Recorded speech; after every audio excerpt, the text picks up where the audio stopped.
Hey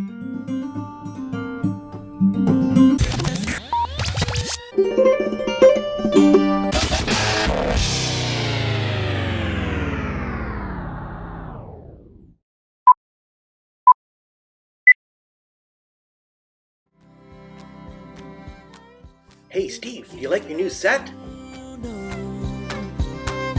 Wouldn't you love to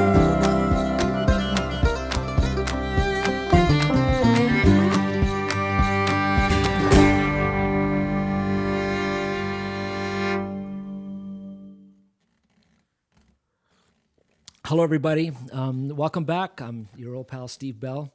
It's been about 3 weeks, I think, since I've recorded one of these. We aired the last one 2 weeks ago, but that was a week old. I taped it earlier because I was going to be away, so it's been 3 weeks. And gosh, so much has happened in the last 3 weeks. And we're going to talk a little bit about that. But before I do that, let me say hi to the kids. And I know that my granddaughter, Nora, is watching. And I love you, Nora. Hi from Pop Pop. I'm so glad you watched this. I also know that Reagan and Avi and Finn watch on a regular basis. So hi, you guys. Hope all is well. And I found out recently that my nephews, Ezra, Judah, and Asher, also watch on a regular basis. So hi to you guys as well. And I'm just kind of happy you hang out with me a little bit here. You may notice something different. Yes, I got a haircut. We also have a new set. And this all came about when we realized that we may be doing video work and online concerts for quite some time. And I have a little studio we've been recording the Loft sessions in, or the Vault sessions in, the last little while. But it's pretty small, and it's not a nice place to shoot in. So I have this warehouse space in the back of my office that we used to keep CDs in, but we hardly need that anymore, do we? And so we cleared some of that out, and I phoned a friend of mine who's an architect, Chris Knight.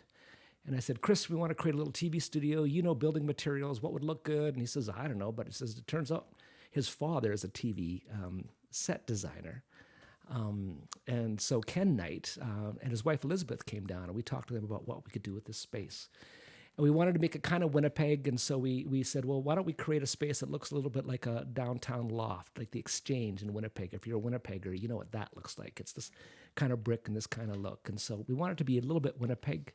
I wanted to be big enough that we could have guests and do concerts with other people. And so Ken got to work, and he put together this set, and it's lovely, and we're just happy. So this is the inaugural. We're no longer calling it the Vault. The Vault. This is now called the Loft Sessions. I'm not sure where you're going to find this on YouTube, if we'll continue. I don't know if this is the 9th episode of the Vault/Loft, or if it's the first episode of the Loft. We're not quite sure how we'll brand this, but you'll find us on there. With that in mind, let me talk about a couple of other things that have happened. I know I'm talking a lot, but just let me get through this. The whole protest, Black Lives Matter thing has happened since I last talked to you, and I'm hardly a spokesperson for that movement, but I just feel I need to say I'm in 100% support of the movement. And I know it's complicated, and I know a lot of people stress out about the looting and the riots and all that kind of stuff. My wife and I went to the rally here in Winnipeg. 20,000 people or more gathered, and if you didn't hear about it, it's because nothing went wrong. It was a peaceful, beautiful celebration and protest. And I phoned many friends across Canada and the United States who've been to protests where they were just peaceful. So there's a difference between protesters and looters. Sometimes they're the same people, but usually not. I just sort of feel like this is a moment that we need to really carefully attend to and support as much as possible. I'm not going to say much about it in terms of the politics of something. If you really want to kind of do a bit of a quick deep dive into what's going on with racism in North America, check this out. There's a guy named Phil Vischer. Now, you'll know him as the creator of VeggieTales. Great guy. I've met him. And he just put out a video where it's a 17-minute video called Race in America, I think. If you just Google, let me see, Phil Vischer, Race in America, a holy post, you'll find it. 17 minutes. And he kind of does a deep dive into systemic racism. And systemic racism is different than sort of neighborly racism. I mean, we all have the uncle or the neighbor who says awkward things and we don't know what to do about it. But he's talking about systemic racism. And he gives you a bit of a deep dive. It's really, really good. And we need to educate ourselves and become more aware of all the depths of this situation. So check it out. And if you're Canadian, he's using American stats and American history, but we have our own. And we need something like this as well. Okay. I think, the other big thing that happened in the last couple of weeks is I have a new granddaughter. Vivian Stephanie Bell was born a couple of weeks ago. A month early, 4 pounds, 8 ounces. Mom is doing great. Baby's doing great. It was a little bit scary there. It was sort of an emergency C-section, but everybody's fine. And I have a new little granddaughter, and this is the first grandchild close to us. We have grandkids, Luca and Pax out in London, Ontario, 1,500 miles one way, and then we have Nora, 1,500 miles the other way in Victoria. Vivian lives 3 doors down from us, and so we get to see her lots, and so we're very, very excited about that. Okay, so welcome, Vivian. I'm assuming you're watching, and I love you very much, and so does your grandma.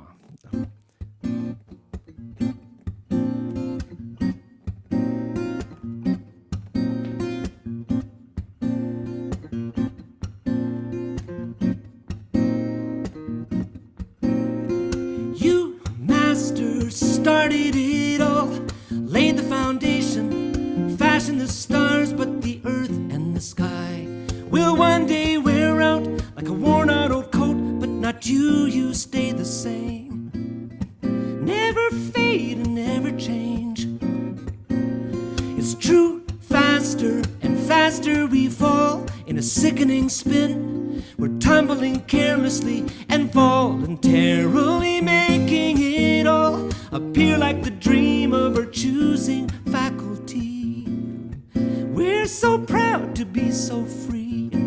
But oh love, what are you thinking of? How could it be true that you are mindful of us? And all day I've been thinking this way, passing the time, sounding a name that is echoing over the earth.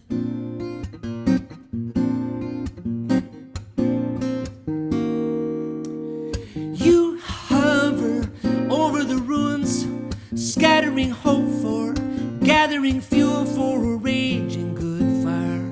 A beacon of truth, no more reproduced on a page or chiseled stone. 'Cause now the heart is written on.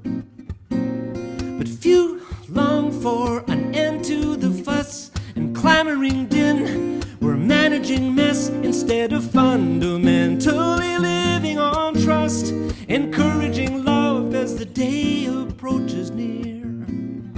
And our time is ended here. But oh love, what are you thinking of? How could it be true that you are mindful of us? And all day I've been thinking this way, passing the time, sounding the name that is echoing over the earth. And oh love, what are you thinking of? How could it be true that you are mindful of us? And all day I've been thinking this way, passing the time, sounding the name that is echoing over the earth.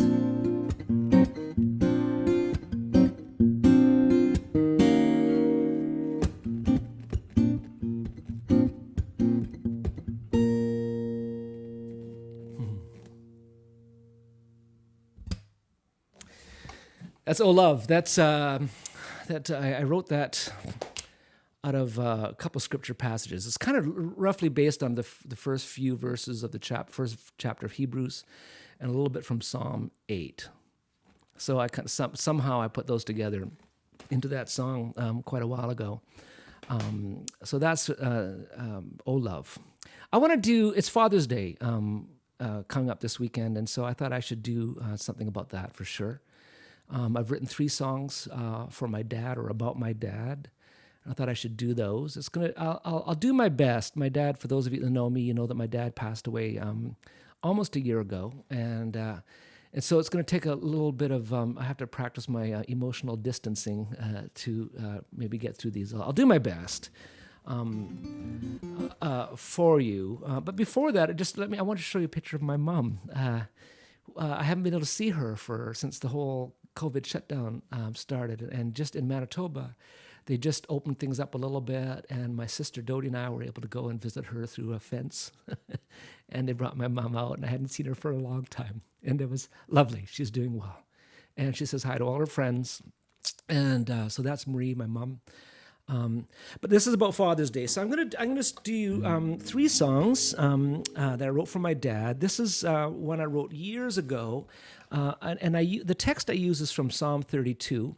If you've been to my concerts, you've probably heard this story, and so if you're bored of this story, now's a good time to go to the bathroom or get a coffee or something. And I'll try to keep it short, but I think I need to tell it, because it says a lot about my dad, and it says a lot about good fathering. And I was one of the fortunate ones to get a good dad. He was just a very fine man, not perfect. It was never a goal of his. He doesn't believe in being perfect, and he was quite honest and humble about his flaws, and that was lovely. One of the features about my dad. But he's just a good man. I remember when I was a little boy. My dad's a preacher. When I was a little boy, I remember saying to my dad, "Dad, do you want me to be a preacher like you when I grow up?" Because I remember as a little boy, I'd sit and watch my dad preach in church, and I loved him so much. I was so proud of him. And then I'd go home and I'd write my own sermons, and I'd actually write them out, and then I'd go and I'd sort of do them for mom and dad. And so this is when I was just a little guy, and I said, "Dad, do you want me to be a preacher?" And he says, "Oh, Steve," he says, if you wanted to get ordained," he said, I'd be so proud. He says, "But I'd be devastated if you did it just for me." He said, "I'll be happiest if you find out who you're supposed to be and you go and do that, and I'll always support that." And man, he did. And a case in point is when I left high school, my parents were living in Edmonton. I was living here in Winnipeg. I joined a nightclub band. And my dad is a Baptist minister, and Baptist ministers' boys aren't really supposed to be in the bar scene, especially not back then. And I didn't want to disappoint my father. And so I didn't tell him. He thought I was working in a music store. Both he and my mom did. And for months, I just kind of let them believe that when I was actually working in the nightclubs. And I was in a band that was doing a couple bands. Dega was the first one, Elias Schrittenbell around the same time, that was starting to do very well in Winnipeg. And I started to realize, oh my, I'm going to be doing this for a while. I'm going to have to eventually tell my dad. And I didn't know how to. And it wasn't because I thought he'd be angry. I just thought he'd be sad or disappointed in me or hurt or something. I'm not sure. And I just didn't want to do that because I loved him so much. And I found myself, every time he phoned, I'd get shorter and shorter on the phone. I was just uncomfortable because I wasn't being truthful with him. And every time I'd hang up from a phone call, I think I'll tell him next time. But the next time came around and I didn't, and just felt guilty all the time and sad. And one day my dad phoned me up and he said, "Hey, Steve," he said, this is short notice, but I'm flying into Winnipeg tomorrow night. There's a convention or something. And he said, "And I've got the evening off. Let's get together." Well, I was playing at the Norwood Hotel, and I was stuck. And so I said, "Oh, Dad, geez, it's short notice." And he goes, "Yeah, I'm sorry. What are you up? Are you free tomorrow night?" And I says, "Well, not really." I said, it's inventory time at the store, and I have to stay late." And so I pulled that one out of the hat, and he said, "Oh, that's fine." He says, I'll wait up for you. Just come late. How late are you going to be?" And I says, "Oh, I don't know, Dad. You have to go through all the stock and all the invoices, and I could be 1, 2 o'clock in the morning before I get out of there." And I said, "Why don't I see you the next day?" And he said, "No, that won't work." He was in meetings the next day. He says, "I'll wait up. Here's my hotel." And so the next night I went to the club, and I was feeling wretched, and at 1:30 in the morning, I packed up and I drove across town to my dad's hotel, and just reeking like smoke. You could smoke in the bars back in the day, and so I've just got that whole stale smell going on. And so my exterior matched my interior. And knocked on my dad's hotel room, and he burst out of the door and gave me a big hug and welcomed me into his room and sits me down with him beside the bed and wants to talk about things. And I said, "Dad, before we get going on anything else, I need to tell you I haven't been really truthful with you and about what I do now." And he goes, "Oh, what do you do?" And I says, "Well, I'm in a band now." And my dad burst into a big grin. And he says, of course you're in a band. You should always be in a band. He said, your mom and I have always known you were supposed to do music. What kind of band? Like a youth ministry band? What? And I was like, no, Dad. It's not a youth ministry band. It's not a Christian deal at all. I said, it's a nightclub band, and it's just secular music, and I'm not there for ministry. It's just what I do. And he said, well, tell me more. And I started to tell him about my friends, and I started to tell him about the songs we were writing, and the clubs, and the touring, and we're getting into the studios back in the day. And we'd trade studios. We'd write their commercials for them, like, McDonald's or Kentucky Fried Chicken commercials in exchange for studio time. And I loved it. I was loving my life, and I loved my friends, the guys I was playing with, and the people I was hanging with, and Dad seemed interested, so I kept on talking about them and what we're doing, and he kept on prodding me with questions. And finally, he looked at his watch, and it was about 3-4 o'clock in the morning, and he said, Steve, I got to get up in a couple of hours. Maybe you should go. And I said, yeah, okay, Dad, sorry. He says, no, hold on. And before you go, and this is key, he said, you got to know that this is not my first choice for you. And I said, I know, Dad, I'm sorry. He goes, oh, gee. He says, don't be sorry. He says, it's your life. You got to do what you got to do. And I said, yeah. And then he said, and I got to do what I have to do. And then my dad leaned across the bed, put his hands on my shoulders, closed his eyes, and blessed me. And he prayed for me, and he prayed for my friends. He prayed for my career. He asked that the same God that walked with his parents and that walked with him and his wife would walk with me and my family and my wife and my kids. And that God would bless me in this work I was doing, and would bless others through me. Best day of my life. And I remember the next night, I thought Dad left town the next day. He was supposed to leave, and I went to the club the next night, and I'm feeling elated. The guilt is gone. Dad knows. He loves me anyway. I've been blessed. And I got to the club. It was about 9 o'clock in the evening, and as I'm winding my way through the tables with my guitars to the front, this was at the Norwood Hotel in Winnipeg, there was a guy sitting at the front table, and it was my dad. What are you doing here, Dad? I thought you left. And he said, yeah, I wanted to see what you do, so I postponed my flight. I'm here for the evening.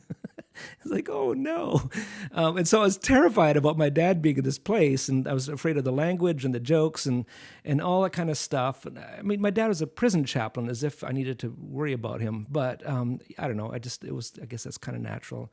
Dad stayed all night long with me and my buddies and in my environment, in my work, with my friends and my music. And it was just one of the best nights of my life.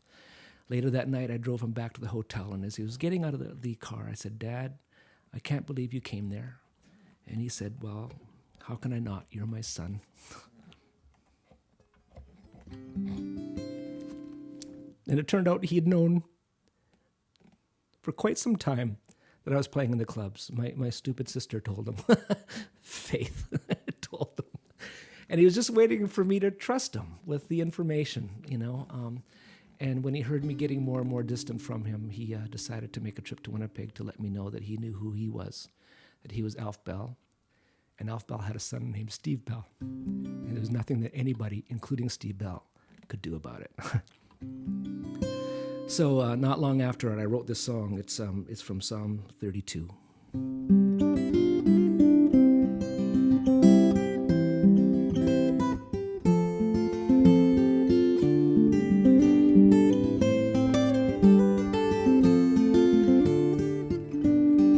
Blessed are those whose sins are fully forgiven. How blessed are those to whom Yahweh harbors no ill, to whom his spirit is known. I said not a word, and my bones they wasted away from groaning each day and night.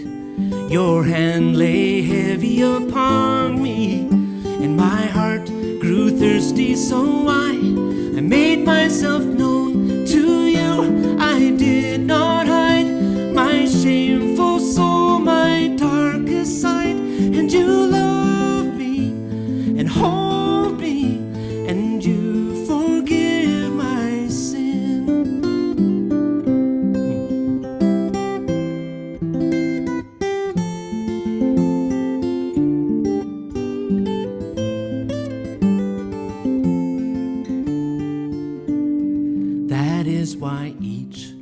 one of your faithful ones prays to you in times of distress.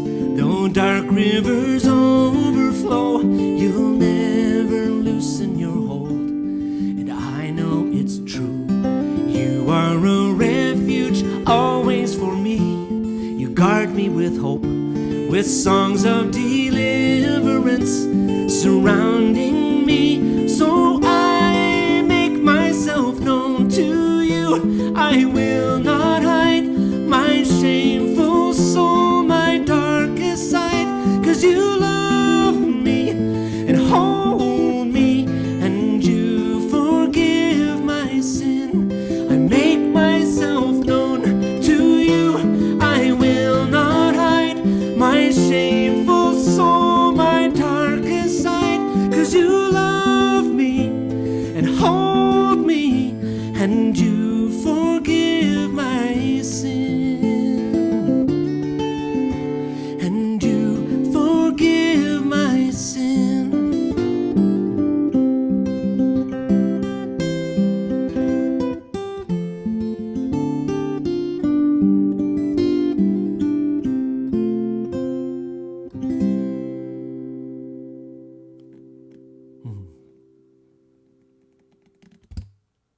That's from Psalm 32. I assume King David wrote that. I'm assuming quite likely after the Bathsheba incident. But a fellow who is coming to grips with a God who would not abide with shame, and who forgives and frees us to be ourselves against all obstacle. So it's a good story. Good psalm. Okay, here's another one I wrote for my dad. This I wrote more recently. About 5 years ago, my dad had 2 cancers. He survived the first one, and the second one took him. But I wrote this when he was well into the second one. It was a blood cancer, and he was not expected to survive it.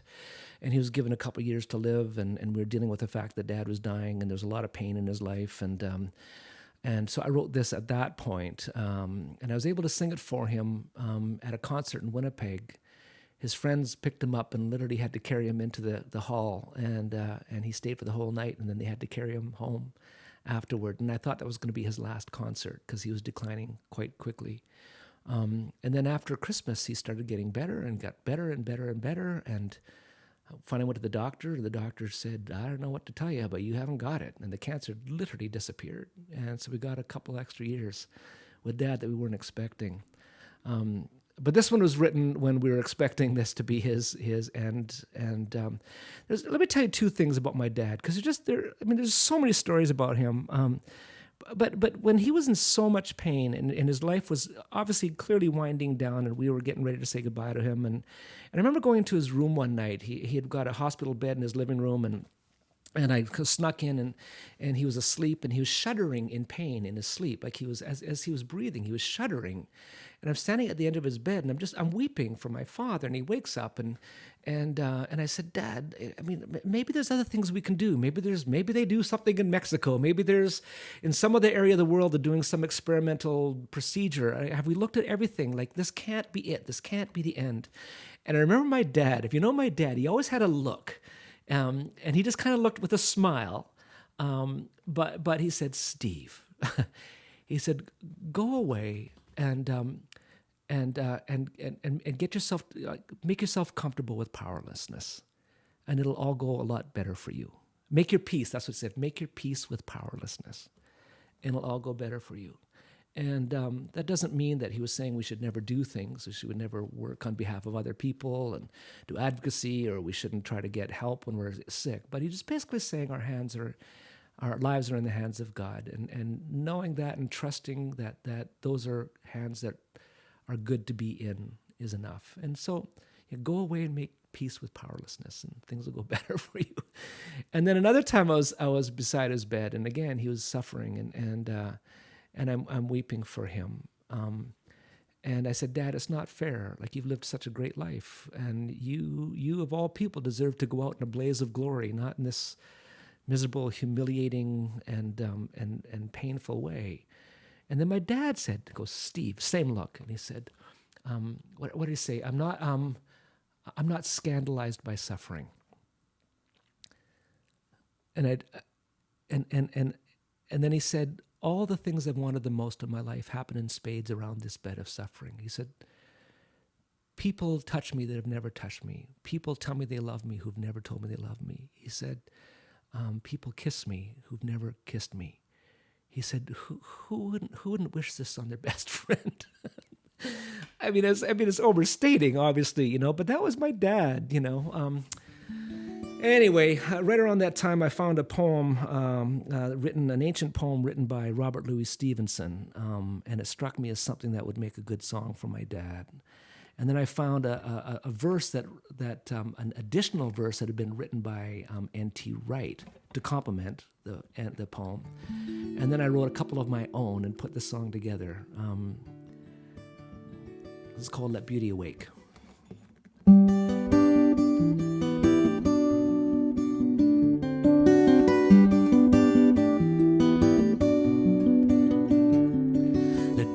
Awake in the morn from beautiful dreams.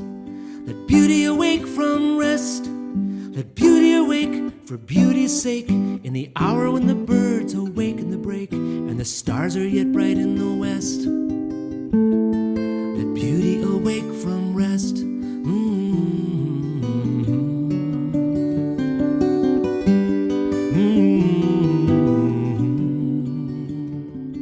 Let beauty awake in the eve from the slumber of day. Awake in the crimson eve, in the day's dusk end, when the shades ascend. Let her wake to the kiss of a tender friend, to render again and receive. Let beauty awake in the eve, while we, the gardeners of creation blessed, furrow the soil at our Savior's behest, and bury the seeds of our own life's death, and suffer God's glory to grow. Yes, we, the priests of all that is made, gather the greatness of creation's praise, that burgeoning freshness of glory displayed from the depths of the earth below. Let beauty awake in the morn from the cool of the grave. Let beauty awake from death. Let beauty awake for Jesus' sake, in the hour when the angels their silence break, and the garden is bright with his breath. Let beauty awake from death, when the garden is bright with his breath. Let beauty awake from death.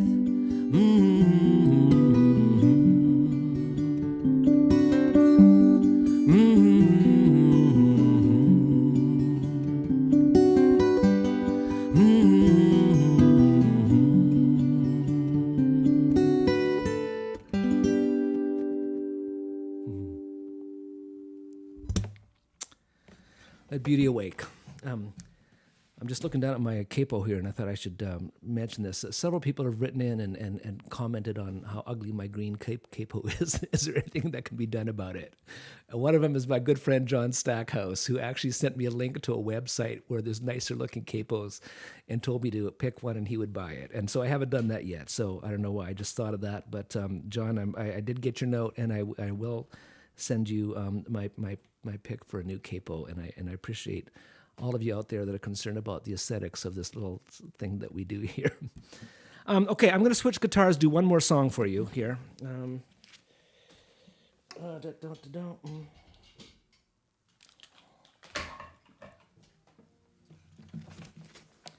This is a more recent song I wrote for Dad, and I actually wrote this after he passed away. Oh, come on. About a month after he passed away is when I wrote it.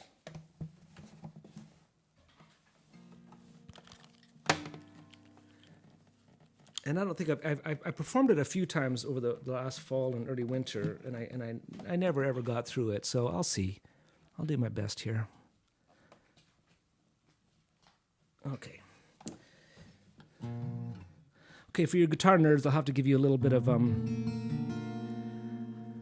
okay, let me tell you the story about how this came about. when my dad died, he died last summer from the second cancer. And of course, there's people around for quite a while afterward. We had family and stuff in our home. And then immediately after that, we had a basement renovation that had been pre-booked, and we decided to go ahead with it anyway. So my life was just, I never had a moment to sort of absorb and sit down and absorb my father's passing. And I had to, in early September, I had to fly to Calgary. I've had some problems with my wrist, and it's a long story, but there's a good doctor out there, Adrian Gretton, who had me come in for several treatments, and I think he bought me 10 years or more that I maybe not would have had of playing by the treatments.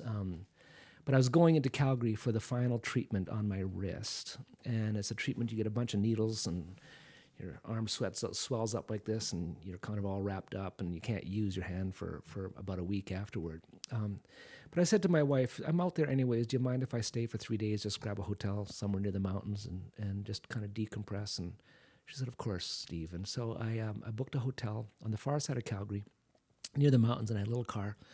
So I could run into the mountains and go find quiet streams to sit by and cry it out, I think.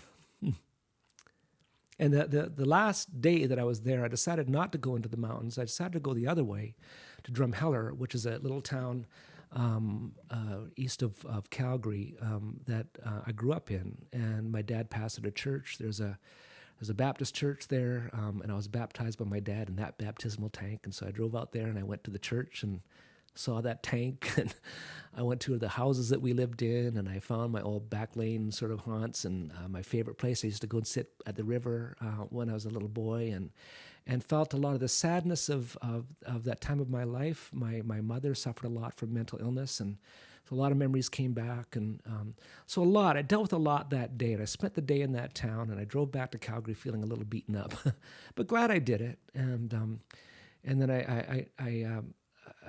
I sat on the balcony of my hotel room, just exhaling, and the sun was going down over the mountains. And I started to think about my dad, and I started to think about all the good things that happened around his deathbed. And one of them was that I got to know a couple of my nieces again. And they're adults now. I don't see them that often, but they were often there. And so we hung out, and I was reminded how much I loved them. And this line came to me: fresh tenderness is burgeoned with the dying of my dad. And then I thought, that's a good line. So I took out my phone and I just sort of typed it in. That's a good song line. And I sat there for a few more minutes, and the sun's going down. And then a second line came, and I wrote it down. And half an hour later, a third line. And so about every 20 minutes to 40 minutes, a new line came until about midnight, when this song was completed. And it just came one line at a time like that. And I had an idea what I wanted it to sound like, but I couldn't play my guitar. I was all bandaged up, so it was just in my head. And I thought, I might have a song here. And so then I went to save it. So I highlighted it, and I was going to save it, move it somewhere else, and I pressed cut instead of copy, and I erased the whole song. And I almost threw up. Because, I mean, I can't, if you could see from where I'm seeing, I've got lyrics everywhere here. I can't remember songs I've been singing for 30 years, never mind one I just wrote 20 minutes ago.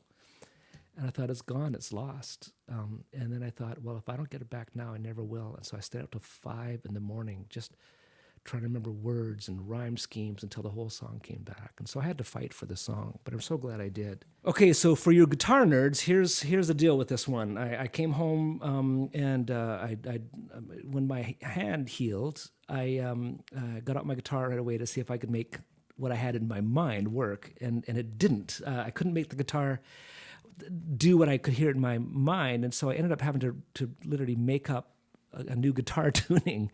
And so here it is. The E, A, D, and G are typical, are normal, standard tuning. But then I tuned the B string all the way down to G. So it's 2 Gs. And then the high E I tuned down to a D. So this is the tuning. E, A, G. No, E, A, D, G, G, D. Okay. So if you want to try to figure this out, capo on 2, and it makes this possible.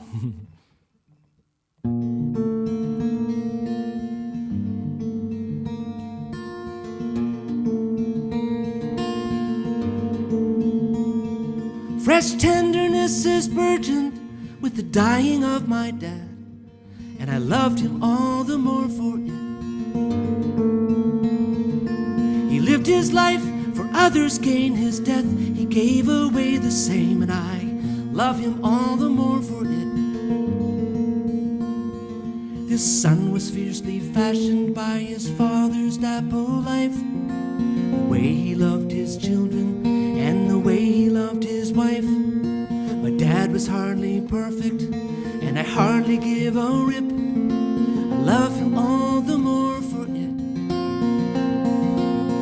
Not scandalized by brokenness, not scandalized by pain, but Dad could not abide the curse and hellishness of shame.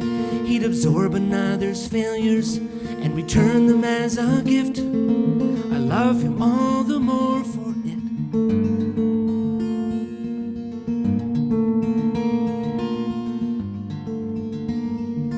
My father was a trumpeter, those days have long since passed. He passed along his passion to me, eager as I was. We'd sit for hours and listen to the Tijuana brass. I loved him all the more for it. I tenderly remember when a beauty left me rent.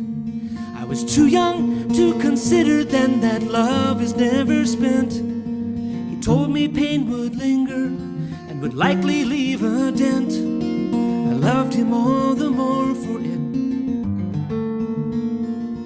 My dad was a believer, he believed that God is good. He was certain Jesus lived to show how everybody could, and that all our earthly sorrows couldn't be the final writ. I loved him all the more for it. My father was a fortress for my two sisters and I, but more so for our mom, who suffered so much of her life. He taught us how to live, and then he taught us how to die. We loved him all the more for it.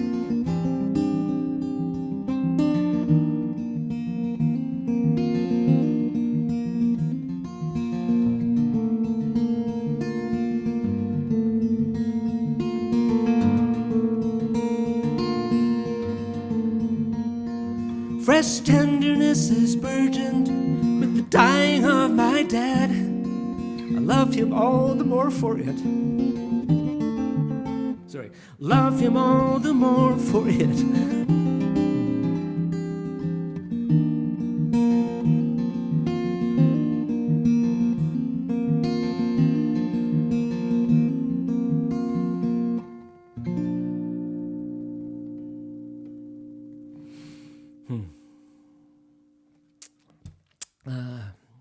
Thank you for indulging me that.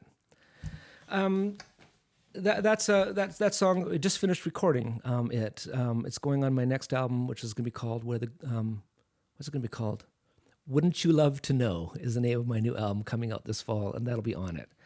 And so in closing, we just finished mixing it actually, and Jay, who's filming this right now, put a little lyric video together. So I'll debut it for you.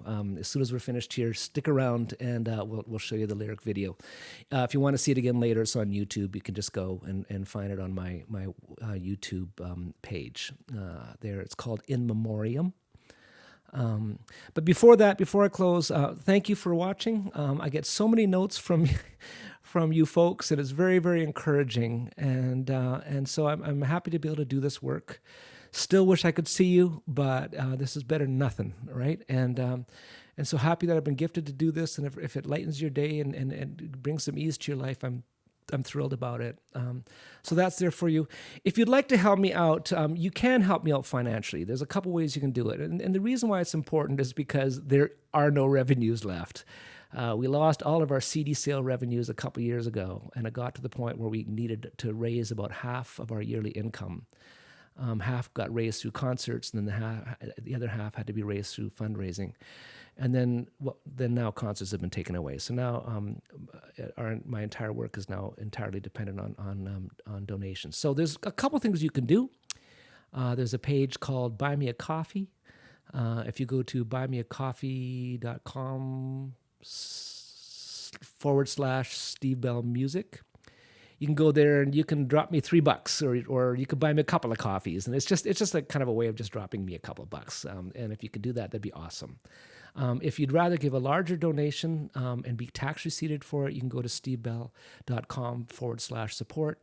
And one-time donations, anything over $20 will tax receipt you for. And if you'd like to do monthly, gosh, you can do that. And that really helps us to budget and helps us to know if we got enough for next month, kind of deal. So that's there for you. Thank you so much again. Thank you, Dave Zaglinski. I don't know if you got a shot. We have a camera in there of Dave Zaglinski, who is my business partner, my sound engineer, who's been with me for a very, very long time. Thank you to Jay Johnson for the video work and the lyric videos online, all that kind of stuff. Can you see him? Yeah, he's there. Hey, Jay. And from now on, you're going to see this. This is our new thing, and we have some plans. We're going to. I'll keep doing this every, say, maybe 2 weeks for a while, anyways, until things lighten up. But I hope we can do concerts of other people. The Winnipeg is just chock full of unbelievable musicians, singer-songwriters, bands. And we got here the Small Glories. We have the Brothers Landreth. We have Don Amaro. We have Scott Nolan. We have, there's just so many. And so Begonia is here. And so I'm going to start sort of just phoning up folks and saying, hey, do you want to do a concert? And I'll introduce it and let them go. So we'll see. We're kind of working on what we can do with this space, but we're very glad, and thank you very much to Ken Knight and his wife Elizabeth for putting this together for us and making it possible. Okay, happy Father's Day, everybody. God bless you. Stick around. This video of that last song, and this is the actual album cut of In Memoriam that I wrote for my dad. See you in a couple weeks. God bless.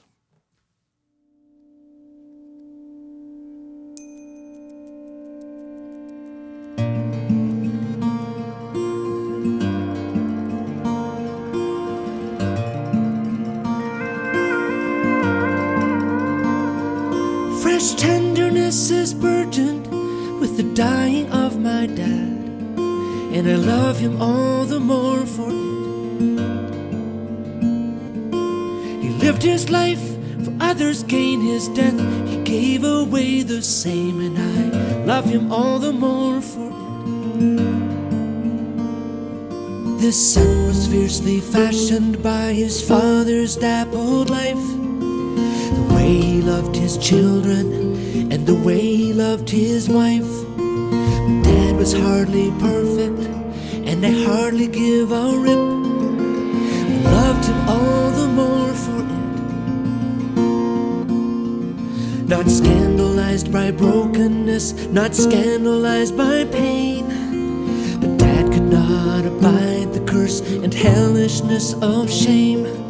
He'd absorb another's failures and return them as a gift. We loved him all the more for it.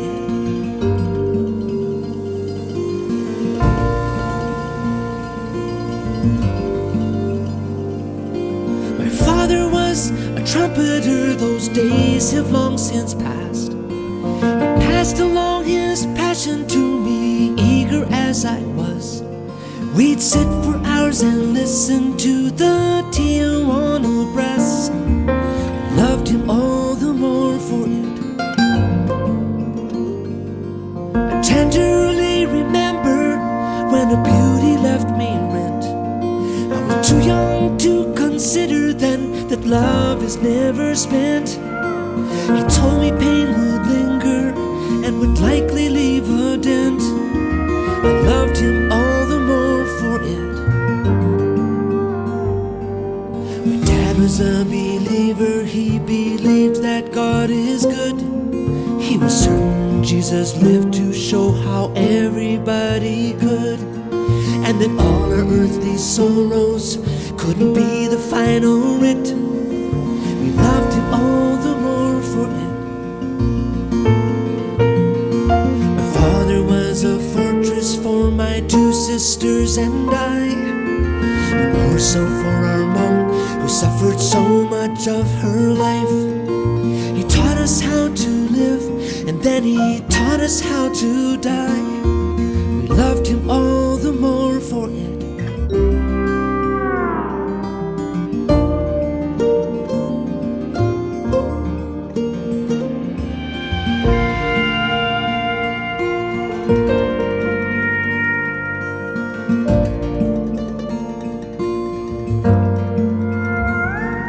Fresh tenderness is burgeoned with the dying of my dad. I loved him all the more for it.